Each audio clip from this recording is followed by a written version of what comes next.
दोस्तों, आप सबसे मेरा निवेदन है कि हमारे चैनल स्टोरी लाइन को लाइक और सब्सक्राइब जरूर करें।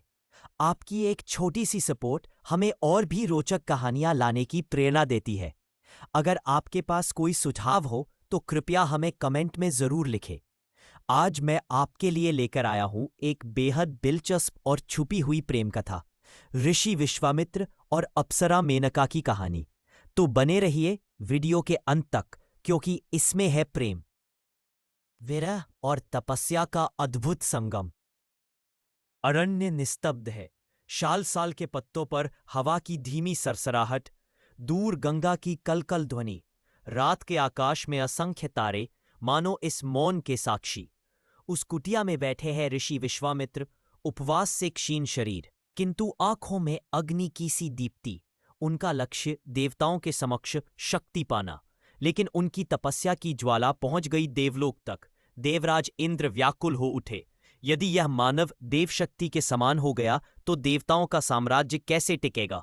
तभी इंद्र ने बुलाया स्वर्ग की अप्सरा मेनका को। संकोच और द्वंद से भरी मेनका अंततः उतर आई पृथ्वी के अरण्य में। स्वर्ण रजत आभा से दमकता उसका शरीर, नूपुरों की मधुर झंकार, मानो वह स्वयं ज्योति बनकर उतर रही हो।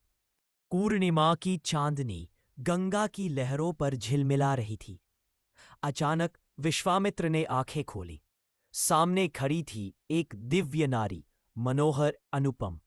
मेनका ने धीमे स्वर में कहा, मैं पथ की थकी यात्री हूं, आश्रय चाहती हूं। मानवता से भरे विश्वामित्र ने सहमति दी। मेनका फूल चुनती, गुनगुनाती। उसकी मधुर धुन ने विश्वामित्र के मन को कंपा दिया। वह सोचने लगे, मैंने तो कामना को जीत लिया था, फिर यह हलचल क्यों? धीरे धीरे स्नेह और आकर्षण ने जड़ें पकड़ ली। एक रात गंगा तट पर मेनका का नूपुर ढीला हो गया। विश्वामित्र ने उसका हाथ थाम लिया। दृष्टि मिली, मेनका के अधरों पर लाज भरी मुस्कान। वह फुसफुसाई, आपकी आंखों में तपस्या की ज्वाला है या प्रेम की रोशनी? विश्वामित्र ने उत्तर नहीं दिया, बस उसका हाथ कसकर पकड़ लिया। उनका प्रेम प्रफुल्लित हो उठा। वन भ्रमण, हंसी और संवाद से भरे दिन और एक तूफानी रात। भयभीत मेनका ने विश्वामित्र की बाहों में शरण ली। वहां हुआ मिलन, शरीर, हृदय और आत्मा का। पर कुछ महीनों बाद विश्वामित्र को अनुभूति हुई, उनकी साधना भंग हो चुकी है। एक सुबह उन्होंने पूछा, तुम कौन हो मेनका? वास्तव में एक पथिक या एक प्रलोभन? आंखों में आंसू लिए मेनका ने स्वीकार किया, हां, मुझे भेजा गया था, लेकिन मैंने सचमुच आपको प्रेम किया। विश्वासघात की छाया ने प्रेम को मलिन कर दिया। विश्वामित्र मौन रहे। मेनका रोते हुए स्वर्ग लौट गई। अरण्य फिर मौन हो गया। विश्वामित्र ने जाना, उन्होंने प्रेम पाया भी और खोया भी। तब उन्होंने संकल्प लिया, अब मैं अडिग रहूंगा। अग्नि के बीच शीत जल में डूबकर, प्रखर धूप में तपते हुए उन्होंने साधना की। शरीर क्षीण हुआ, पर उनका तेज आकाश चीर गया। देवलोक कांप उठा उनके तप से। देवताओं ने उन्हें तोड़ने के अनेक प्रयास किए, पर विश्वामित्र अडिग रहे। उनके मंत्रों से देवशक्ति कांप उठी, उनके क्रोध से अग्नि भड़की। उन्होंने नए नए अस्त्रों की शक्ति अर्जित की। अंततः सृष्टिकर्ता ब्रह्मा प्रकट हुए। उन्होंने कहा, हे विश्वामित्र, अब तुम केवल ऋषि नहीं, महर्षि हो।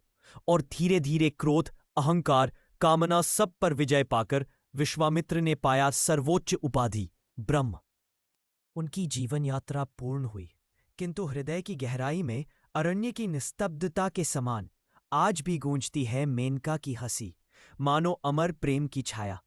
यह थी ऋषि विश्वामित्र मेनका की प्रेम गाथा, एक कथा जहां तप और प्रेम आमने सामने आए और इतिहास में अमर हो गए। दोस्तों, इस वीडियो को अंत तक देखने के लिए आप सभी का दिल से धन्यवाद।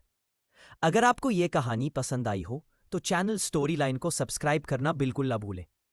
आपका छोटा सा सहयोग हमें और भी दिलचस्प और छुपी हुई कहानियां लाने की प्रेरणा देगा। अगर आपके पास कोई सुझाव हो या आप किसी विशेष विषय पर वीडियो देखना चाहते हो तो कृपया हमें कमेंट बॉक्स में जरूर लिखें। मिलते हैं अगली रोचक कहानी में।